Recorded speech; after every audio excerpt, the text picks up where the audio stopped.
শুভেচ্ছা, স্বাগত দুপুরের মাছরাঙা সংবাদে আপনাদের সঙ্গে আছি আমি সুমাইয়া সাজ্জাদ। শুরুতেই গার্ডিয়ান লাইফ ইন্স্যুরেন্স সংবাদ শিরোনাম।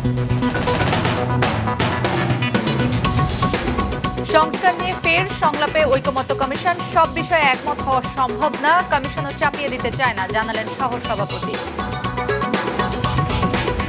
নির্বাচনের মাধ্যমেই গণতন্ত্র প্রতিষ্ঠা সম্ভব, সিলেটে বললেন বিএনপি মহাসচিব। লেভেল প্লেইং ফিল্ড তৈরি হয়নি, দাবি জামায়াতের। কাকরাইল ও শাহবাগে চাকরিচ্যুত বিডিআর সদস্য এবং সহকারী শিক্ষক পদপ্রার্থীদের আন্দোলন, মানুষের ভোগান্তি। শুনছিলেন শিরোনাম, এবার বিস্তারিত।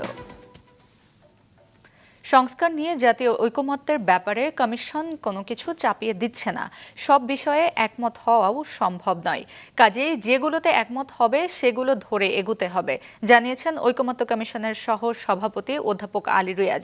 সকালে রাজধানীর ফরেন সার্ভিস একাডেমিতে দ্বিতীয় দফায় 10ম দিনের আলোচনার শুরুতে একথা বলেন তিনি। আজ উপজেলা পর্যায়ে অধ্যস্তন আদালত সম্প্রসারণ, জরুরি অবস্থা ঘোষণা এবং নারী প্রতিনিধিত্ব নিয়ে মতামত জানাবেন আলোচনায় অংশ নেওয়া 30টি রাজনৈতিক দলের প্রতিনিধিরা। কমিশন সভাপতি বলেন, কমিশন নতুন করে কোনো প্রস্তাব আনছে না। আমরা চেষ্টা করছি, যেমন ধরুন যে কোনো বিষয়ে যখন আলোচনার পর ফিরে গিয়ে কমিশন উপযোগীভাবে বসছে, কি করে সংশোধিতভাবে জিনিসগুলোকে আপনাদের বক্তব্য, আপনাদের অবস্থানকে ধারণ করেই তৈরি করা যায়, সেই চেষ্টাটা আমাদের আছে। দর্শক, কমিশনের সাথে দলগুলোর আজকের বৈঠকের প্রথম পর্ব শেষ হয়েছে। এখন মধ্যাহ্ন বিরতিতে ব্রিফিং করছেন বিভিন্ন দলের নেতারা। আমরা সরাসরি চলে যাচ্ছি সেখানে। কয়েকটা দলের পক্ষ থেকে এটার বিরোধিতা করা হলো, তখন আমাদের সভাপতি জিজ্ঞেস করলেন যে এটা কি আপনাদের জোটের সিদ্ধান্ত কিনা, যে আপনারা এই প্রস্তাবের বিপক্ষে। কারণ ওনারা আগে এই প্রস্তাবের পক্ষে ছিলেন। ওনারা বললেন যে এটা আমাদের জোটের সিদ্ধান্ত। তা আমরা তো ভাবলাম যে আজকে এটা তো আর পাশ হবে না, কারণ এটা আমাদের একটা অঙ্গীকার ছিল যে আদালত উপজেলা পর্যায়ে নিয়ে যেতে পারলে মানুষের বিচার প্রাপ্তির এবং বিকেন্দ্রীকরণের সুবিধা হবে। তো সর্বশেষ যখন বিএনপির সালাউদ্দিন আহমেদ বক্তব্য রাখলেন, তখন আমরা দেখলাম যে উনি নাটকীয়ভাবে পুরো বিষয়টাকে, প্রস্তাব যেভাবে দেওয়া হয়েছে সেটাকে উনি ব্যাখ্যা করে উনি এটাকে সমর্থন দিলেন। অর্থাৎ আমাদের প্রথম ছিল উপজেলা পর্যায়ে আদালত স্থানান্তর করা, সম্প্রসারণ করা এবং দোরগোড়ায় বিচার পৌঁছে দেওয়ার ব্যাপারে আমরা ঐকমত্যে পৌঁছেছি। প্রথমে আমরা ভেবেছিলাম যে বিএনপি তার জোট এটার বিপক্ষে থাকবে, লক্ষণ ছিল। তো আমি স্পেশালি আজকে সালাউদ্দিন ভাইকে ধন্যবাদ দিই, কারণ উনি বলেছেন যে ওনাদেরকে নাকি ধন্যবাদ দেওয়া হয় না। তবে একটা কথা, বিএনপি বারবার বলছে যে ওনারা প্রচুর পরিমাণে স্যাক্রিফাইস করেছেন আমাদের আলোচনায়। আমি যেটা বলেছি সালাউদ্দিন ভাইকে ধন্যবাদ দিয়ে, যে বিএনপি 31 দফায় এই উপজেলা পর্যায়ে অর্থাৎ বিকেন্দ্রীকরণের কথা ওনারাই বলেছেন। সুতরাং ওনারা বরং স্যাক্রিফাইস করছেন না, ওনাদের আলোচনাটাকে আমরা করছি এবং আমরা এটাকে সহযোগিতা করছি। পরবর্তীতে যে আলোচনাগুলো হবে সেটা আপনারা শুনবেন। অর্থাৎ প্রথম পর্যায়ে আমরা ধন্যবাদ জানাই, আজকে একটা সুন্দর আলোচনা হয়েছে, উপজেলা বিকেন্দ্রীকরণের বিষয়ে আমরা ঐকমত্য হয়েছি। আমাদের কমিশনের যিনি সভাপতিত্ব করেছেন উনি এই ব্যাপারে সুন্দরভাবে আমাদের মতামত নিয়ে সিদ্ধান্তটা আপনাদেরকে জানাবেন। সবাইকে ধন্যবাদ। দেখছিলেন জাতীয় ঐকমত্য কমিশনের সাথে বৈঠকের বিষয়ে রাজনৈতিক দলের ব্রিফিং। নির্বাচনের মাধ্যমেই গণতন্ত্র প্রতিষ্ঠা ও দেশের সঠিক পথে অগ্রযাত্রা সম্ভব, সিলেটে হযরত শাহজালালের মাজার জিয়ারত শেষে সাংবাদিকদের সঙ্গে আলাপে বলেছেন বিএনপি মহাসচিব মির্জা ফখরুল ইসলাম আলমগীর। এ সময় ফেব্রুয়ারিতেই জাতীয় নির্বাচনের আশা জানান তিনি। জুলাই গণ অভ্যুত্থান যে নতুন পথ দেখিয়েছে তা বাস্তবায়নে সবাইকে কাজ করতেও আহ্বান জানান ফখরুল। শহীদ রাষ্ট্রপতি জিয়াউর রহমানের মাগফিরাত ও বিএনপি চেয়ারপারসন খালেদা জিয়ার সুস্থতা কামনায় দলের সিলেট জেলা ও মহানগর কমিটি আয়োজিত দোয়া ও আলোচনা সভায় অংশ নিতে সকাল 9টায় সিলেটে পৌঁছান বিএনপি মহাসচিব। পরে দুপুরে নগরীর একটি কমিউনিটি সেন্টারে যুক্তরাজ্য বিএনপির সভাপতি এমাম মালিকের সভাপতিত্বে আয়োজিত দোয়া মাহফিলে অংশ নেন তিনি। এ সময় অন্যান্যের মধ্যে উপস্থিত ছিলেন বিএনপির স্থায়ী কমিটির সদস্য মির্জা আব্বাস।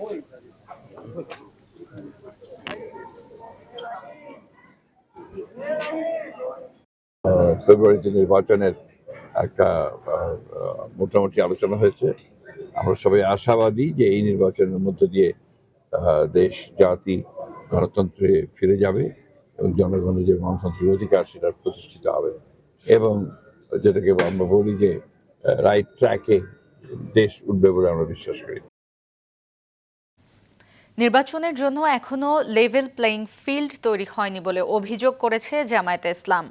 সোহরাওয়ার্দী উদ্যানে 19 জুলাই অনুষ্ঠিতব্য দলীয় সমাবেশের প্রস্তুতি দেখতে গিয়ে এ বিষয়ে কথা বলেন দলটির সেক্রেটারি জেনারেল মিয়া গোলাম পারওয়ার। তিনি আবারও জাতীয় নির্বাচনের আগে স্থানীয় সরকার নির্বাচন দাবি করেন। বলেন, জুলাই সনদ ঘোষণা, গণহত্যার বিচার দৃশ্যমান হওয়া এবং অবাধ সুষ্ঠু নির্বাচন সহ 7 দফা দাবিতে হবে তাদের সমাবেশ।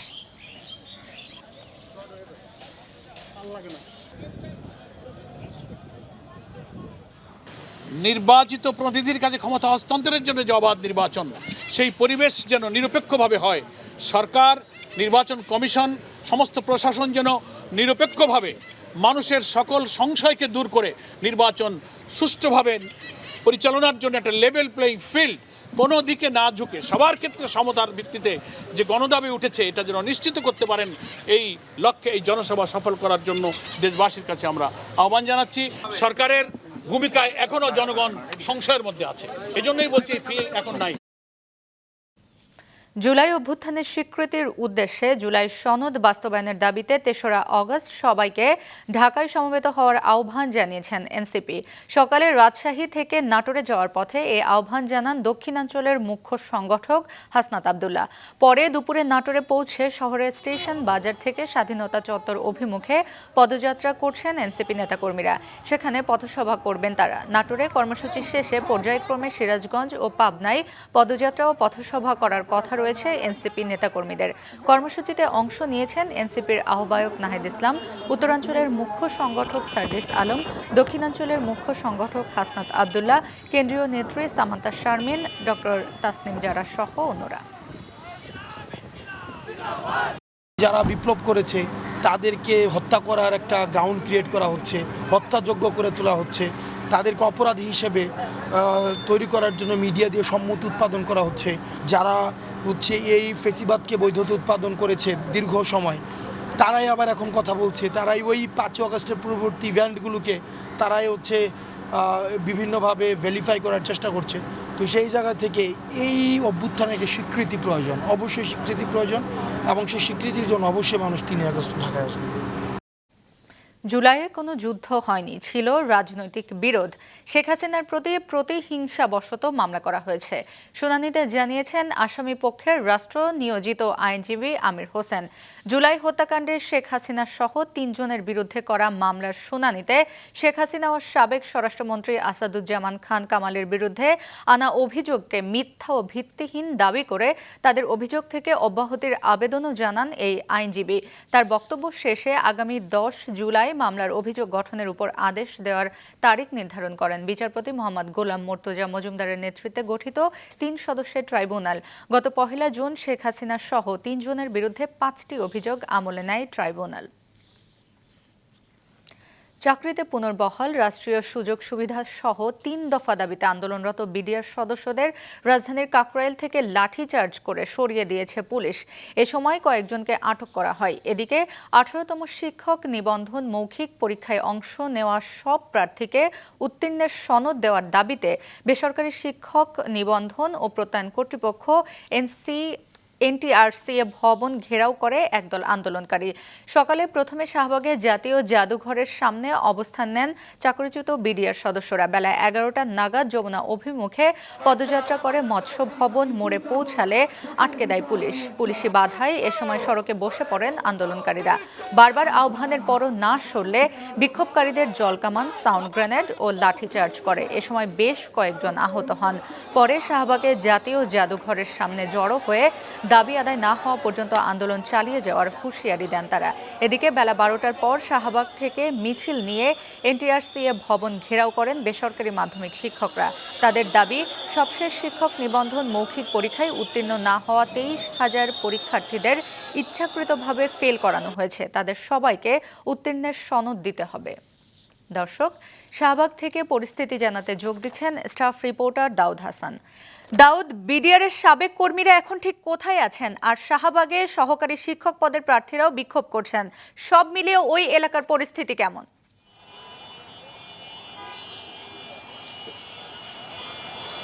সুমাইয়া, মূলত এই যে শাহবাগ আমি যে জায়গাটি দাঁড়িয়ে আছি, সকাল 10টার দিক থেকে মূলত দুই পক্ষের অর্থাৎ বিডিআর এবং সহকারী শিক্ষক তাদের এই আন্দোলনটা শুরু হয়। এরপরে আন্দোলন ভাগ হয়ে যায়। আমি যদি প্রথমে বিডিআরের কথাটি বলি, তারা 10টা থেকে যে আন্দোলনটি শুরু করে তাদের নির্ধারিত সময় অনুযায়ী 11টার দিকে তারা যমুনার দিকে রওনা দেয়। অর্থাৎ তারা কিন্তু সরকারকে আলটিমেটাম দিয়েছিল তাদের যে 16 দিন ধরে যে আন্দোলন চলছিল তাদের দাবি মেনে নেওয়ার জন্য। সেই দাবিগুলো হচ্ছে 2009 সালে যাদের চাকরিচ্যুত হয় বিডিআর হত্যাকাণ্ডের ঘটনায়, সেই চাকরিচ্যুতদের চাকরি ফিরিয়ে দেওয়া, পাশাপাশি সুযোগ সুবিধা সহ এবং যাদের মামলা রয়েছে, যা জেলে আটক রয়েছেন তাদেরকে ছাড়িয়ে দেওয়া সহ 3 দফা দাবিতে যেই দাবি নিয়ে তারা আলটিমেটাম দিয়েছিল, সেই আলটিমেটাম 11টার মধ্যে পূরণের জন্য বলে সরকারকে। কিন্তু যখন পূরণ হয়নি তখন তারা যমুনার দিকে যায় এবং আমরা দেখেছি যমুনায় মৎস্য ভবনের সামনে পুলিশের ব্যারিকেড বেগে তারা যমুনা কাকরাইলের পর্যন্ত গেলে সেখানে পুলিশে বাধার মুখে পড়ে। আমরা দেখেছি দফায় দফায় সাউন্ড গ্রেড নিক্ষেপ করা হয়, জলকামান এবং লাঠি চার্জ করে তাদেরকে সেখান থেকে বিক্ষিপ্তভাবে বিচ্ছিন্ন করে দেয় এবং এই ঘটনায় পুলিশ সহ বেশ কয়েকজন আহত হয়েছে। এরপরে তাদেরকে শাহবাগের দিকেই আবার কিন্তু ফিরে আসে, অর্থাৎ বিডিআর সদস্য শাহবাগের দিকে ফিরে আসে এবং বিডিআর সদস্যরা তাদের দাবি এবং তাদের পরবর্তী কর্মসূচি নিয়ে শহীদ মিনারে তাদের পরবর্তী যে দাবি দেওয়া এবং কর্মসূচি সেটি কিন্তু কিছুক্ষণের মধ্যেই তারা ব্রিফিং করবে, এমনটি আমরা এখনও পর্যন্ত জানতে পেরেছি। আর সহকারী শিক্ষকদের যে দাবি, সেই দাবি নিয়ে তারা কিন্তু সকাল থেকেই এখানেই আন্দোলনে অবস্থান ছিল এবং তাদের দাবি না মেনে নেওয়ার কারণে তারা NTRCA ভবন ঘেরাও করে এবং তারা এখন সর্বশেষ জানা তথ্য মতো তারা এখন সেখানে অবস্থান নিয়েছে। সুমাইয়া, ধন্যবাদ দাউদ। চট্টগ্রাম বন্দরের নিউমোরিং কন্টেইনার টার্মিনালটি আগামী 6 মাস পরিচালনার জন্য দায়িত্ব বুঝে নিয়েছে নৌবাহিনী পরিচালিত প্রতিষ্ঠান চিটাগং ড্রাইডক লিমিটেড। মধ্যরাত থেকে ড্রাইডক কর্তৃপক্ষ দায়িত্ব বুঝে নেয় বলে জানিয়েছে বন্দর কর্তৃপক্ষ। রাষ্ট্রায়ত্ত এই প্রতিষ্ঠানটি পরবর্তী অপারেটর নিয়োগ না হওয়া পর্যন্ত কাজ করবে। এর আগে টানা 17 বছর এ টার্মিনাল পরিচালনা করেছে দেশীয় বেসরকারি প্রতিষ্ঠান সাইফ পাওয়ারটেক লিমিটেড। চট্টগ্রাম বন্দরের 18টি গ্যান্ট্রি ক্রেনের মধ্যে 14টি আছে এনসিটিতে। বিদেশি অপারেটর দিয়ে টার্মিনালটি পরিচালনার ঘোষণায় বিভিন্ন পক্ষের প্রতিবাদের মুখে নৌবাহিনী পরিচালিত ড্রাইডককে আপাতত এ দায়িত্ব দেওয়া হয়েছে। গতকাল রাত 12টা থেকে ওখানকার যেই সিস্টেম যেটা ছিল, অপারেশনাল প্রসিজিওর যেটা ছিল, সবকিছুই আগের মতোই আছে এবং সাইফ পাওয়ারটেকের যে স্টাফ অফিসিয়াল যারা ছিল তারা বর্তমানে ড্রাইডকের কর্মচারী। কুমিল্লার মুরাদনগরে গণপিটুনিতে 3 জন নিহত হওয়ার ঘটনায় জড়িত থাকার অভিযোগে এরই মধ্যে 8 জনকে আটক করেছে সেনাবাহিনী ও র্যাব। আটক সবাইকে আদালতে সোপর্দ করা হলে বিচারক তাদের জেল হাজতে পাঠানোর নির্দেশ দেন।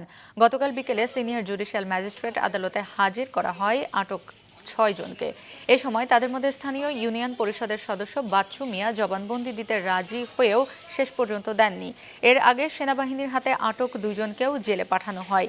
গেল বৃহস্পতিবার মুরাদনগরের বংগ্রা বাজার থানার করইবাড়িতে গণপিটুনিতে নিহত হয় করইবাড়ি গ্রামের রোকসানা বেগম, তার ছেলে রাসেল মিয়া এবং মেয়ে তাসপিয়া আক্তার। সঠিক পরিচর্যা পেলে বস্তি এলাকার মায়েদের কম ওজনের সন্তান জন্মের ঝুঁকি কমে যায় 16% পর্যন্ত। আজ প্রকাশিত এক গবেষণা প্রতিবেদনে একথা জানিয়েছেন ICDCRB। তারা বলেছে 3টি নগরের বস্তিতে বাস করা 3টি ঝুঁকিপূর্ণ গোষ্ঠী গর্ভবতী নারী, কিশোরী ও 2 বছরের নিচের শিশুদের উপর চালানো হয় এই গবেষণা। তাতে সেখানকার গর্ভবতী নারীদের গড় ওজন অন্যদের তুলনায় সন্তোষজনক ছিল। গবেষকরা জানান, শহরাঞ্চলের প্রাথমিক স্বাস্থ্যসেবা কেন্দ্র অপর্যাপ্ত থাকায় অবহেলিত হচ্ছেন বস্তিবাসীরা। তাদের স্বাস্থ্য মান উন্নত করতে সরকারি উদ্যোগ দরকার সবচেয়ে বেশি। আমাদের এই 2-3 বছর পরে আমাদের যারা ইন্টারভেনশন গ্রুপের ফ্যামিলিরা তারা পকেট থেকে কম টাকা খরচ করতে হয়েছে কম্পেয়ার টু যারা কন্ট্রোল গ্রুপে। শহরে প্রাইভেট হসপিটাল আছে বা বড় হসপিটাল আছে, রোগীরা যাবে, কিন্তু এখানে আউটরিচে যেতে হবে, রোগীর মানে সুস্থ মানুষের বাসায় যেতে হবে বস্তিতে। সো দ্যাট তারা যেন জানে কোনটা হওয়া উচিত, কোথায় যেতে হবে, কি করা উচিত।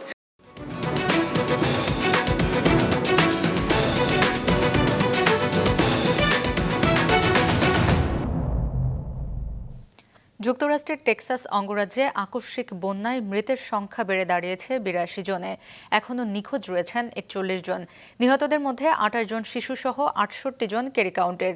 যেখানে নদী তীরবর্তী একটি ক্যাম্প বন্যার পানিতে ডুবে গিয়েছিল, ওই ক্যাম্পে থাকা শিশুদের মধ্যে ১০ জন শিশু, একজন কাউন্সিলর এখনও নিখোঁজ। কর্মকর্তারা মৃতের সংখ্যা আরও বাড়তে পারে বলে আশঙ্কা করছেন।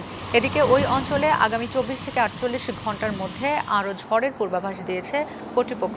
এতে উদ্ধার তৎপরতা ব্যাহত হবার আশঙ্কা রয়েছে। রোববার টেক্সাসের গভর্নর প্রতিটি নিখোঁজ ব্যক্তির সন্ধান না পাওয়া পর্যন্ত কর্তৃপক্ষ কার্যক্রম বন্ধ করবে না বলে জানিয়েছেন।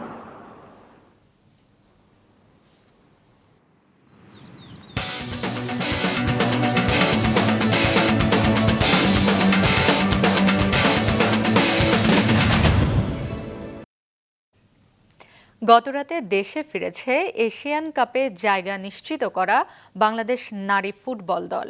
আর রাতেই হাতিরঝিলের অ্যাম্ফিথিয়েটারে সংবর্ধনা দেওয়া হয়েছে তাদের। আসমাউল মুত্তাকিনের রিপোর্ট। ঘরে ফিরলেন নতুন স্বপ্নের কারিগররা।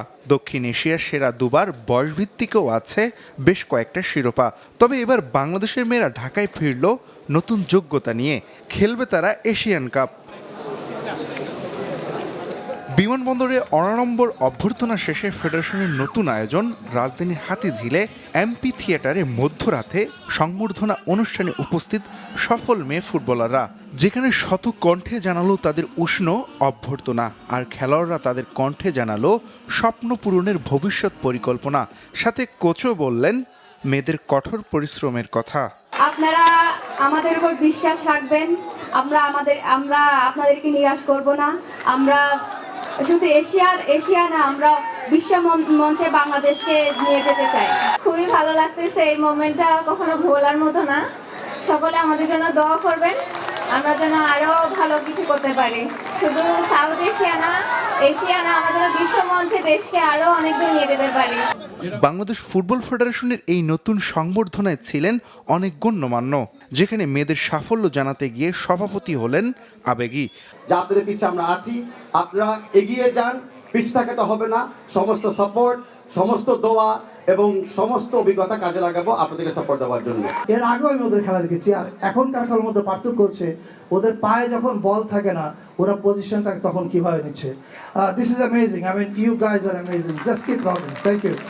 2026 সালের মার্চে অস্ট্রেলিয়ায় এশিয়ান কাপ খেলবে মেয়েরা। পরিকল্পনার পাশাপাশি মেয়েরা তাই ব্যস্ত থাকবে খেলাতেও। কয়েকজন যাচ্ছেন ভুটানের লিগ খেলতে, আর কয়েকজন ব্যস্ত হবেন ঘরের মাঠে এ মাসেই হতে যাওয়া অনূর্ধ্ব 20 সাফে। আসমাউল মুত্তাকিন, মাছরাঙ্গা সংবাদ, ঢাকা।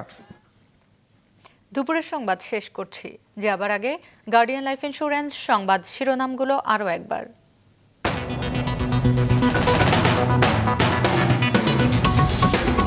সংস্কার নিয়ে ফের সংলাপে ঐকমত্য কমিশন। সব বিষয়ে একমত হওয়া সম্ভব না, কমিশনও চাপিয়ে দিতে চায় না, জানালেন সহসভাপতি। নির্বাচনের মাধ্যমেই গণতন্ত্র প্রতিষ্ঠা সম্ভব, সিলেটে বললেন বিএনপি মহাসচিব। লেভেল প্লেইং ফিল্ড তৈরি হয়নি, দাবি জামায়াতের। কাকরাইল ও শাহবাগে চাকরিচ্যুত বিডিআর সদস্য এবং সহকারী শিক্ষক প্রার্থীদের আন্দোলন, মানুষের ভোগান্তি।